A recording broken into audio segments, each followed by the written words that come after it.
তো এখন বর্তমান যুগে আরো একটা নতুন ট্রেন্ড চলছে, সেটা হচ্ছে সবুজ চুড়ি।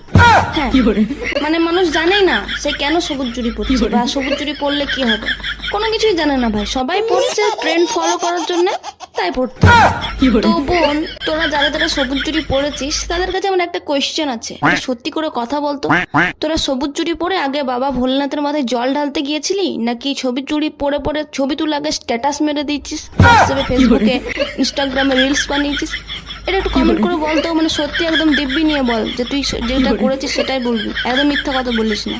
ভাই সবুজ চুড়ি পরছিস ঠিক আছে, এতদূর পর্যন্ত মেনে নেওয়া যায়, কিন্তু কথা হচ্ছে সবুজ চুড়ি পরার পরও যে কিছু নিয়ম রয়েছে, যেমন নিরামিষ খেতে হবে, আরো অনেক ধরনের মানে নিয়ম কানুন রয়েছে যেগুলো হয়তো আমারও অজানা, ঠিক আছে?